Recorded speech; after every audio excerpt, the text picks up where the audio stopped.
진사님들 현대사 지금부터 진행을 하도록 하겠습니다. 오늘은 현대사를 그렇게 많이 하지는 않고 그냥 간략하게만 좀 보고 오늘 마치도록 할게요. 진사님들 저 좀 긴장됩니다. 내일 이제 경남대학교 전공 강의를 하는데 딱 긴장되네. 음. 자, 보겠습니다. 자, 진사님들 앞에 볼게요. 홍재우 진사님 감사합니다. 자, 볼게요. 자, 현대사는 40번부터 50번까지 출제가 되고 평균 5문제가 나오고요. 적게 나오면은 4문제, 많이 나오면은 6문제 정도 출제가 됩니다. 그래서 평균적으로 제가 볼 때는 한 5문제에서 4문제 정도 이렇게 나온다고 보면 될 것 같아요.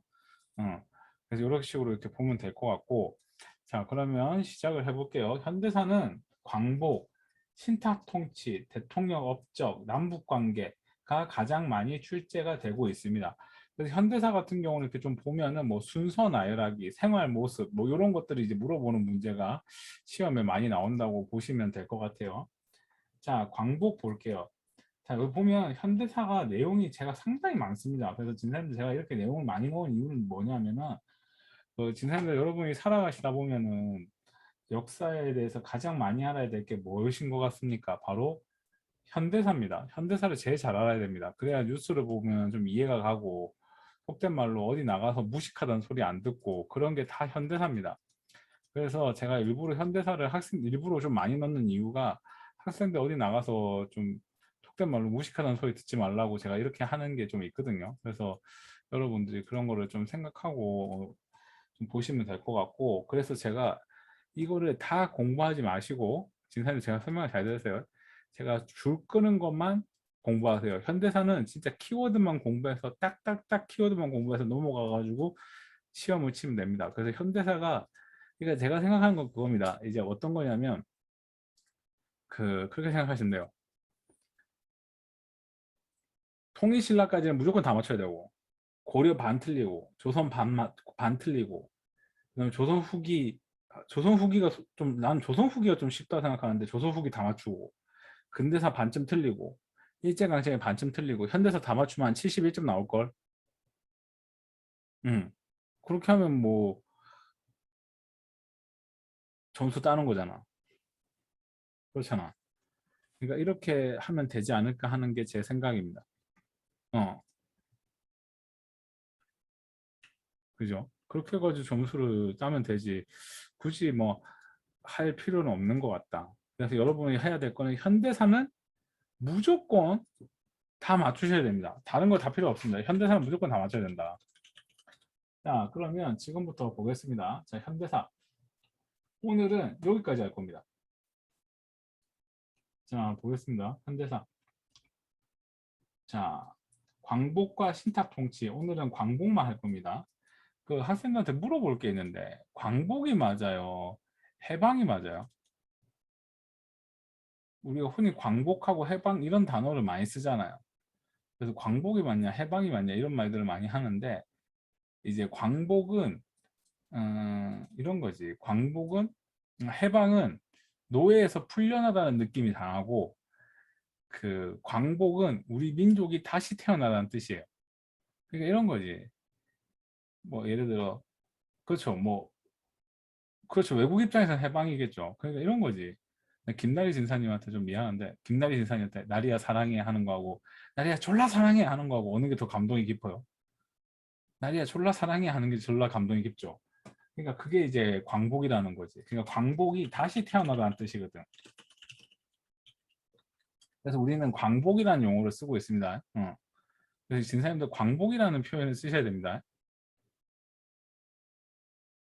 무슨 말인지 아시겠죠? 진사님도 광복이라는 단어를 쓰셔야 됩니다. 자, 그 다음에 이제 넘어가서, 자, 카이로 회담. 자, 여기서부터 볼게요. 카이로 회담. 카이로 어디 있는지 알죠? 호텔 왕게임 하면 제일 싼 땅. 어, 카이로 회담이 열렸다. 이집트 카이로예요. 이집트. 여기가 왜냐하면 영국의 식민지였거든. 자, 카이로 회담은 지난번 한능거에 딱 한 번 나왔습니다. 제2차 세계대전 중 독일과 일본의 세력이 약해지자 카이로에서 미국의 루즈벨트 여러분 상식으로 아세요? 이 사람이 미국의 경제공황 극복한 사람이에요. 경제공황 극복한 사람. 그리고 영국의 처칠, 이 사람이 이제 그 히틀러한테 끝까지 싸우자고 얘기했던 인물. 그다음에 중국의 장제스. 자, 요것 좀 여러분 상식으로 합시다. 갑자기 왜 장제스를 데리고 왔을까? 그러니까 이게 여러분 이거 상식으로 아세요? 예? 옛날에 영국이 식민지를 엄청 많이 넓혔잖아요. 그리고 해가 지지 않는 나라라고 했잖아. 근데 영국이 이제 1차 세계대전 이제 전후를 이제 기점으로 해서 이제 영국의 세력이 줄고 이제 미국이 성장을 했는데 이때 당시에 이제 영국이 생각했던 건 그거였던 것 같아요. 우리가 모든 세계를 다 지배하는 것은 현실적으로 불가능해요. 무슨 말인지 알겠죠? 그래서 모든 세계를 점령하는 건 현실적으로 불가능하니 우리 편을 만들자라고 생각을 한 거예요. 이때 당시 영국이. 그래서 아시아에 절대적인 우리 우방을 만들자. 그 우방이 누구냐? 이제 일본이었던 거예요. 미국 역시 마찬가지고. 근데 지금 그 절대적인 우방이 전쟁을 일으켰고 그 결과 그 우방 때문에 태평양 전쟁을 한 거지. 그래서 그 우방이 이제 없어진 거잖아요. 일본이라는 우방이. 그래갖고 이제 아시아에 미국과 영국을 지지할 수 있는 우방이 하나가 필요한 거야. 그걸 누굴 택한 거야? 바로 장제스를 택한 거야. 그리고 미국이 이때 루즈벨트가 장제스를 엄청 밀어줬어요. 그 학생들 그 이번에 그 아프가니스탄 그 탈레반하고 아프가니스탄 그 사건을 봤죠, 여러분? 그 뭐 나도 이번에 김지훈 박사님 그 강의를 들으면서 나도 알았는데 이 아프가니스탄이 그 부시 대통령이 아프가니스탄을 지원을 해가지고 20년간 그 지원을 했잖아. 근데 이 바이든 대통령 같은 경우는 아프가니스탄을 지원하면 안 된다라고 얘기를 했거든. 오바마는 지원을 했지만 그런 것처럼 오바마는 그 아프가니스탄을 믿고 엄청나게 지원을 하고 미국 군대를 파병하고 뭐 이런 걸 했단 말이야. 그런 것처럼 루즈벨트도 장제스를 믿고 엄청난 돈과 인력과 이런 걸 부어준 거야. 그리고 이런 국제회의에 장제스까지 데리고 온 거야. 동등한 자격으로. 그리고 영국의 처칠을 물어보는 거야. 야, 얘 누구냐? 그러니까 이제 장제스 이제 루즈벨트가 얘기하는 거야. 야, 앞으로 우리 아시아에서 영원한 우리의 우방이 될 중국이야 하면서 뭐 이렇게 데리고 온 거야. 그러니까 막 영토도 크고 이제 막 이렇게 하니까 이때 장제스가 이제 막 어깨가 이만큼 올라가 있는 거지. 씨, 우리 지위가 이만큼 올라가 있다. 이런 상황이 된 거예요. 그래서 이제 여기에서 중요한 건 뭐냐? 이런 건 여러분이 상식으로 아시고 이제 우리가 시험 공부할 때 중요한 거 바로 한국을 적당한 시기에 독립을 시킨다라고 최초로 약속했다. 근데 이 얘기가 무엇이냐면은 이거예요. 2차 세계대전에 독일과 일본이 점령한 지역이 있을 거 아니에요. 일본과 독일이 점령한 지역. 그러니까 일본과 독일이 점령한 지역에 있는 그 식민지들을 어떻게 할 것이냐, 식민지. 그러니까 식민지에 대해서 어떻게 할 것인가에 대한 문제가 있었겠죠. 이거 식민지를 풀어줘야 되는 건지 아니면 내가 가져야 되는 건지 이런 거에 대한 문제가 있었는데 결론은 다 풀어주기로 합의를 본 거예요. 그래서 다 풀어주기로 합의를 봤다. 그리고 야이타이다. 이거는 시험에 잘 안 나오는데 여러분이 상식으로 알면 좀 좋은 건데 야이타이담이라는 게 뭐냐면은 그 이렇게 생각하시면 돼. 이때 당시가 전쟁 중이었거든요. 2차 세계대전 전쟁 중인데 태평양 전쟁에 이 미국이 너무 부담스러운 거야. 태평양 전쟁이. 뭐가 부담스럽냐? 바로 요 사진인데 이, 이 태평양 전쟁에서 모든 지역을 다 차지했는데 미국이 일본을 상륙하려 하니까 이게 너무 부담스러운 거야. 특히 요 만주에 있던 관동군, 이게 너무 부담스러운 거야. 그래서 야이타에담은 이 소련을 태평양 전쟁에 가담시키는 거야. 그러니까 야이타에담은 소련의 참전을 요구하는 거야. 소련의 참전. 이 소련을 어떻게든 태평양 전쟁에 참전을 요구하는 거였어요. 그리고 이거는 그냥 상식으로 아세요. 이때 미국이 우리나라를 반을 떼주겠다고 얘기했어요. 38도선을 기준으로 너 위에를 너희들 주겠다. 미국이 먼저 이렇게 얘기를 했죠. 그러니까 밑작 아름다울 밑작 아니라니까. 그런 다음에 이제 포츠담 회담이 열리는데 이건 시험에 나와요. 자, 루즈벨트, 영국의 처칠, 소련의 스탈린, 그다음에 장제스. 봐, 이 장제스의 지위가 얼마나 높았는지 당시 상황을 알 수가 있죠. 그래서 독일 포츠담에 모여서 회의를 가졌고 결론은 일본이 무조건 항복. 그 다음에 한국을 무조건 독립시켜준다고 재확인했다. 자, 요 과정을 물어보는 문제가 시험에 나왔습니다. 딱 하나. 언제? 요 문제다.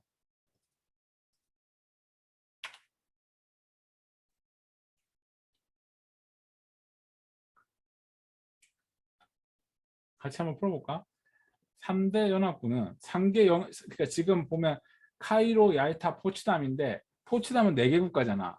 요거는 3개 국가잖아. 그럼 카이로지, 카이로. 세계 연합군이 일본을 응징한다. 세계 한국은 한국의 노예 상태를 풀어주기로 얘기했다. 자, 첫 번째. 소련의 대의 참전을 결의하였다. 이건 얄타지, 얄타. 국제적으로 한국의 독립을 처음으로 보장해서 정답은 1번이죠, 1번. 미국, 영국, 소련의 순회가 놓였다.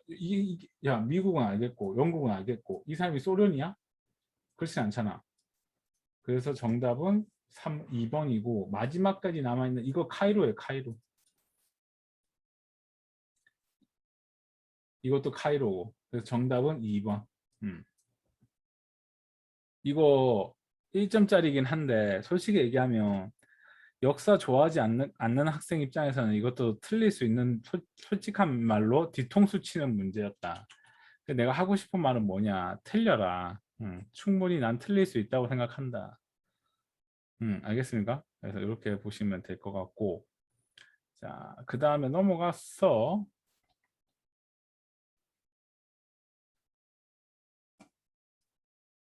안 돼요.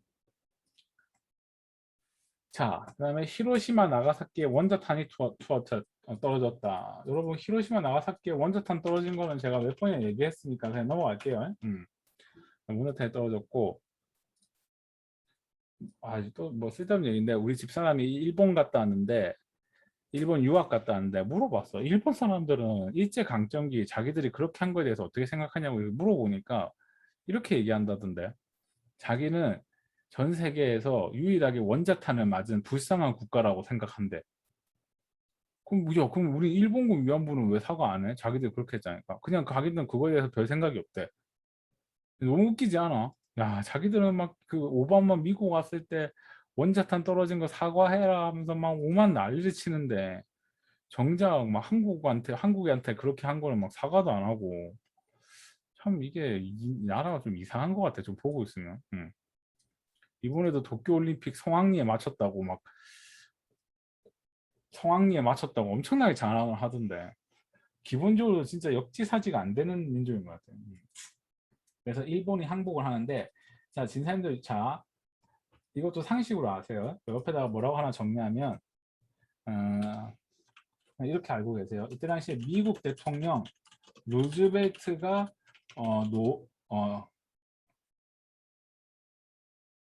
고령으로 사망합니다. 그때 나이가 많았어요. 나이가 많아갖고 고령으로 사망하고 부통령이었던 트루먼이 이제 대통령으로 이제 어, 취임을 합니다. 그래서 이 재미난 얘기 해줄까? 트루먼이 대통령이 됐는데 어떤 한 남자가 찾아와요. 찾아와서 뭐라고 하냐면은 루즈벨트 대통령이 그동안 연구했던 프로젝트입니다. 해가지고 무슨 프로젝트냐? 바로 이 원자탄 프로젝트를 얘기해요. 그걸 이제 우리 뭐라고 하냐면 맨하튼 프로젝트. 맨하튼 프로젝트인데 그게 바로 원자탄을 개발하고 있었다라고 얘기를 해줘요. 그래서 이거에 대해서 트루먼 루즈벨트 대통령이 쓸지 말지 고민하고 있었다. 이렇게 고민하고 있었다라고만 얘기했는데 이 대통령은 진짜 쓴 거야. 이 대통령이 좀 성격이 화끈한 것 같아. 그래서 자기는 그 뭐지 국민들이 이렇게 죽는 거에 대해서 오래 지켜볼 수가 없다가 그냥 썼어요. 그리고 이 대통령이 왜 중요하냐? 이 대통령이 2차 세계대전 그 6.25 전쟁까지 이어지는 대통령이에요. 미국 대통령. 그러니까 우리나라한테는 상당히 중요한 대통령이다. 우리나라한테는 이제 루즈벨트 대통령, 트루먼 대통령은 이제 우리나라한테는 상당히 중요한 대통령이라고 볼 수 있고, 그리고 일본이 항복하고 우리는 광복을 맞이하게 됩니다. 자, 진사님들 지금까지 제가 이런 설명을 했습니다. 지금 보고 있으면 우리나라 힘으로 뭘 되찾은 것 같은 느낌이 전혀 안 되죠, 그죠? 그리고 뭐 그 전쟁의 참전국에 대한 그런 권위도 전혀 찾아볼 수가 없죠. 지위도. 그래서 이러한 상황이었다. 자, 광복 이전의 국의 독립 상황. 국내의 민족운동을 추진하던 단체들은 2차 세계대전에서 일본의 일제 패석이 짙어지자 건국을 위한 준비 작업에 착수했다. 이 얘기는 뭐냐면 일본이 지고 있으니까 빨리 나라를 세워야 된다. 이런 움직임이 이제 일어나고 있었던 거예요. 그래서 이 당시에 이러한 것들이 있다. 이건 시험이 안 나온다. 자, 요거 시험에 나온다. 조선 건국 동맹 조직. 자, 진사님들 지금부터 제가 하나 얘기할 건데 잘 들으세요. 요거를 요렇게 줄 거 놓고 요거를 요렇게 이으세요. 요렇게. 그렇게 옆에다 뭐라고 정리하면은 요거는 요 사이에다 뭐라고 정리하면 광복이라고 적고 광복 이후에는 건국준비위원회, 광복 전에는 조선건국동맹 이렇게 이해하시면 될 것 같아요. 됐습니까? 적으셨나요? 음.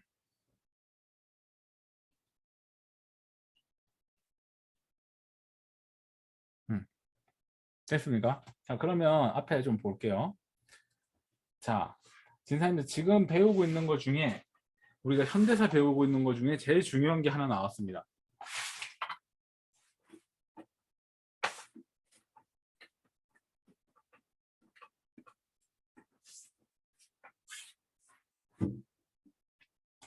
오, 다행히 녹화 버튼 누르고 있었어. 안 누른 줄 알았는데. 자, 봅시다. 조선 건국 동맹이라는 게 있는데, 자, 이거는 시험에 나오진 않아요. 나오진 않는데 보기에 나와요. 보기에. 그러니까 이 보기를 보고 이 문제를 유추하는 문제가 나오는데, 이 건국 동맹을 만든 사람은 여운형 선생님이에요. 여운형. 이 여운형 선생님 같은 경우는 여운형 선생님이 계신데, 이 여운형 선생님이 이 온건자파예요. 온건자파. 그러니까 온건자파라는 건 뭐냐면 사회주의자인데 자유주의, 민족주의랑도 손잡을 수 있고 좀 그 뭐라고 할까 수용할 수 있는 폭이 넓은 사람, 이런 사람이라고 보면 돼. 온건자파. 그래서 이 사람이 이렇게 이 사람 원래 기자 출신이에요. 이 사람 임시정부에도 있었고 뭐 이런 사람이었는데 이분이 이제 주로 국내에서 활동을 했는데 이분이 건국동맹이라는 걸 만들었어. 이 건국동맹이라는 건 뭐냐면은 일본이 망해가니까 나라를 세우기 위한 준비 작업을 하기 위해서 이런 단체를 만들었어. 근데 이건 시험에 안 나온다 했지. 그럼 뭐가 시험에 나오냐? 이게 시험에 나오지. 이제 일본이 망하자 조선 건국준비위원회. 건국준비위원회. 위원회라는 걸 조직하게 됩니다. 이거 시험에 100% 나온다. 이거를 줄여서 뭐라고 하냐면 건준이라고 하는데 이러한 단체를 만들게 됩니다. 그러면 건국준비위원회가 뭘 했는지를 지금부터 좀 보도록 하겠습니다. 자, 건국동맹조직. 좌우의 세력들이 해가지고 뭐 이런 거 필요 없고 이들의 자, 이거 중요하다. 여운형이 활동을 했다. 이 사람은 온건좌파라고 얘기했다.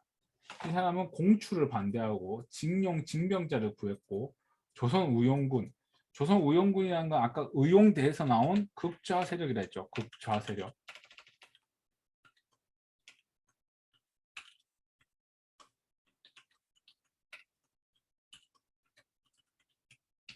윤세주. 이 사람들이 나중에 북한군이 된다 했죠. 이 사람들과 이제 군사적인 논의를 했고 광복 이후에는 건국준비위원회. 이거 너무 시험에 많이 나온다. 무조건 외워야겠다. 자, 위원장에는 여운형. 그 다음에 김성수. 이런 사람들이 활동을 했다. 그 다음에 건국 강령을 발표하고 전국에 145개 지부를 설치했다. 지부라는 건 뭐냐면 서울에 본사가 있고 그 지방에 체인점이 있는 거예요. 지방에 체인점. 여기서 145개 지부라는 건 뭐냐면 이때 창원에도 내가 알기로 창원에도 건국준비위원회가 있었대요. 그런 것처럼 전국에 이제 지부가 있는 거고 이때 치안대가 조직됐어. 치안대. 치안대라는 게 뭐냐면 뭘 것 같아요. 경찰이 이제 조직이 되는 거야. 그러니까 한번 생각을 해보자. 진사님들 이때 당시에 이제 일본 사람 입장에서 생각을 해보자. 진사님들 일본 사람들 입장에서 일본 사람들 입장에서는 지금 현재 나라가 망 나라가 망한 거야. 아니 그렇잖아. 나라가 망한 거잖아. 나라가 망했으니까 이 사람들 입장에서는 지금 어떻게 되겠어요? 일본 사람들 입장에서는 나라가 망했으니까 일본 사람들 입장에서 어떻게 되겠노? 이제 자기 나라로 돌아가든가 뭐 방법을 취해야 될 거 아니야. 근데 한편으로 무섭지 않을까? 우리나라 사람들이 막 때리러 올까 봐. 근데 이때 당시에 여운형 선생님이 조선 총독부에 딱 가가지고 뭐라고 했냐면은 야 너희들 가지고 있는 무기 다 내놔. 우리가 경찰 업무 봐줄게. 뭐 이런 식으로 얘기를 한 거야. 여운형 선생님이. 그래가지고 이제 경찰 업무를 다 준 거지. 근데 뭐 실제로 봤을 때 광복되고 나서 일본 사람들이 많이 죽었을까? 아니야. 광복되고 나서 일본 사람들이 많이 안 죽고 오히려 조선 사람들이 많이 죽었어. 조선 사람들 중에 누굴 얘기하는 걸까? 그렇죠. 친일파들이 때 진짜 그 많이 죽었지. 친일 지주들, 부자들 뭐 이런 사람들이 이제 좀 많이 공격 대상이 됐는데 뭐 당연한 거겠지. 그래갖고 이때 당시에 이런 일이 있었고 이제 계속 이어서 얘기를 하면 이제 경찰이 조직되고 그 다음에 요거 이제 학생들 요거 고득점 문제로 많이 나왔었는데 조선인민공화국 어디서 많이 들어봤지? 조선인민공화국 뭐예요?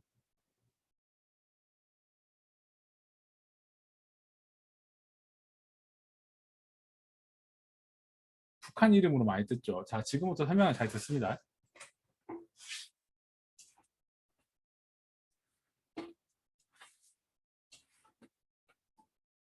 자, 진사님들 이걸 잘 이해를 해야 돼.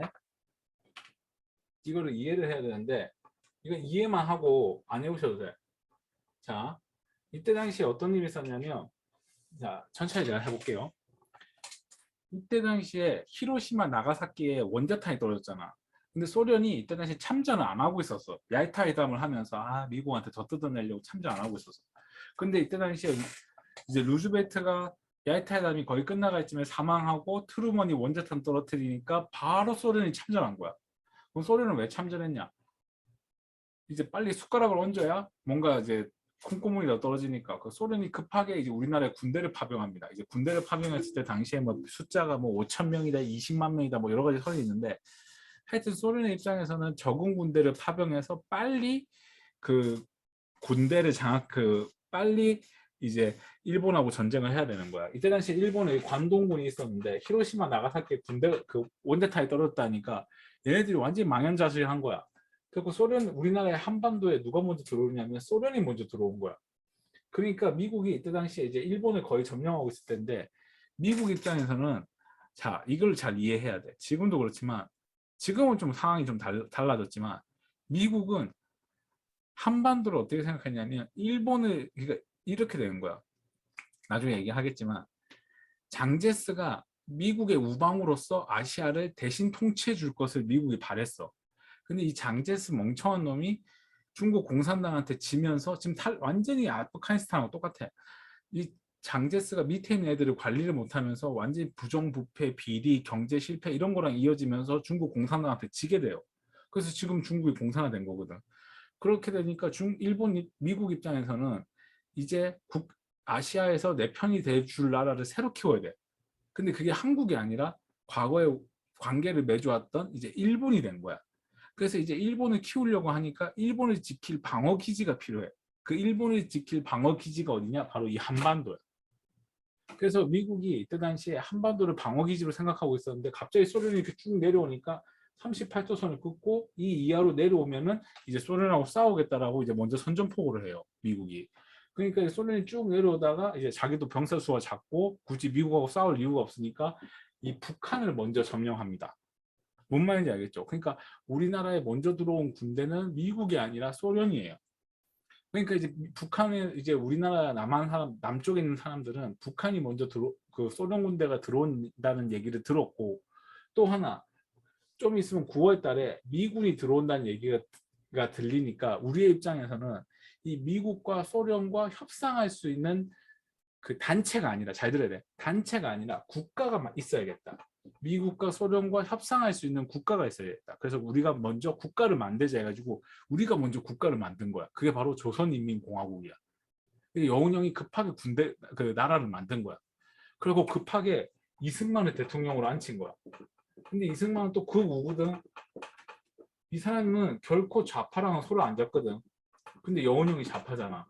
근데 여운형이 막 급하게 이승만한테 전화해가지고 지금 대통령 돼주세요. 이러니까 이승만이 뭐래? 씨 하면서 이제 끄는 거야. 그러니까 여운형은 이제 대통령도 없고 미국은 온다 하고 이제 급하게 나라를 세웠는데 이제 뭐 뭔가 정비도 안 돼 있고 뭐 엉망진창인 거야. 그래갖고 이 나라가 나라 세운 지 15일 만에 망해요. 왜? 미군이 들어오면서 뭐야 이게 나라야 하면서 갑자기 쓱 밀어버리거든. 그래갖고 우리 한국사에서 제일 일찍 망한 나라. 15일 만에 망한 나라입니다. 그리고 지난번에 한능검에 조선인민공화국이라는 단어가 나오니까 이제 학생들이 다 북한을 생각을 하고 문제를 푸는데 중요한 건 이게 북한이 아니야. 뭔 말인지 알겠어요? 이 조선인민공화국이 이제 북한이 아니라고. 이해가 됩니까?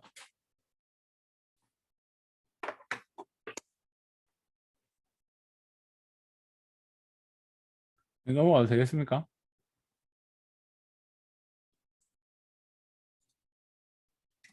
자, 그래서 이렇게 보면 될 것 같고, 자, 한국민주당 볼게요. 한국민주당은 시험에 잘 안 나오는데 이 조선건국준비위원회에 대항하기 위해서 만든 거예요. 여기 보면은 이건 시험에 안 나오는데 읽어볼게요. 임시정부를 임시정부를 지지를 명분과 이렇게 되겠다. 이거 찍어야겠다. 건준에 대항하기 위해 만든 단체. 보수 세력으로 소극적인 항일투쟁자와 민족 개량주의자. 소극적인 항일투쟁자라는 건 뭐냐면 독립군이 오면 돈 주고 일본군이 오면 돈 주고 양다리 걸치고 있고 민족 개량주의자. 이런 사람들 이제 이런 사람들을 타협적 민족주의자라고 하죠. 이런 식으로 활동을 하고 뭐 이러다가 이제 송진우, 김성수 이런 사람들이 있는데 이 사람들은 정통성이 약하기 때문에 임정이 취약하고 임정이 민주당을 비판하면서 이들은 미 군정과 연합하였다. 뭐 이렇게 보면 되고 이건 시험에 안 나와요. 이 사람들의 뿌리가 이제 오늘날 더불어 그 땡땡당 아니야? 요것도 이승만이 자기를 지지하는 세력들을 만들기 위해서 당을 만들고. 그러니까 지금 여러분 보면 알겠지만 지금 나라가 안 세워졌기 때문에 여러 정치 단체 당들이 만들어지는 거예요. 나라가 안 세워졌으니까. 그럼 여러분은 이 당을 다 외워야 되냐? 아니라고. 여러분은 뭐만 외우면 된다고? 요것만 하면 된다고. 이거 하지 마라. 한국민주당, 뭐 독립촉성당, 한국독립당. 이거 한국독립당은 그냥 상식으로 아세요. 임시정부 안에 있던 당이었죠. 이게 여당이죠, 여당. 임시정부 안에 있던 김구가 있거든, 여당이제. 그래서 이 여당이 이제 들어왔고 조선공산당 남한에 있던 거. 이 박헌영이라는 사람이 북한에 세운 사람입니다. 이 사람도 한 번씩 시험에 나왔었는데 이거 솔직히 얘기할게. 이 사람 나오면 틀려라 그냥. 이건 다 필요 없고. 자, 다시 얘기합니다. 이렇게 당이 많습니다, 여러분. 이렇게 당이 많은데 다 외우지 말라고 분명히 말씀을 드렸고요. 조선 조선 건국준비위원회만 여러분이 보시면 되겠습니다. 알겠죠? 나머지는 보지 마시기를 반드시 부탁을 드리겠습니다. 자, 그 다음에 넘어갔어. 자, 요것도 시험에 안 나와요. 미군정 통치기. 자, 미군이 서울에 입성을 했다. 1945년 9월 9일 하지 중장. 통치 방법. 현상 유지주의적 정책. 현상 유지주의적 정책이라는 건 뭐냐면은 현 상태 그대로 한다고. 그래서 반공체제, 공산주의를 반대하는 정책을 취했다. 그 다음에 일제 식민 통치 방법을 그대로 유지했다. 그러다 보니까 자동적으로 친일파가 재등용되는 현상이 일어났다. 그러니까 나는 개인적인 생각인데 나는 이승만 대통령이 친일파 처벌 안 한 것도 분명히 잘못이라고 생각하지만 이승만 대통령이 친일파 처벌 안 한 것이 꼭 이승만 대통령의 잘못은 아니야. 왜냐하면 이때 당시에 미 군이 친일파를 처벌 안 했기 때문에 그러니까 나는 개인적으로 이렇게 생각해요. 대한민국이 세워진 거는 독립군과 친일 사람이 같이 세운 거예요. 불행하지만. 그렇기 때문에 그런 부분을 좀 인정을 해야 되지 않을까라는 게 제 생각입니다.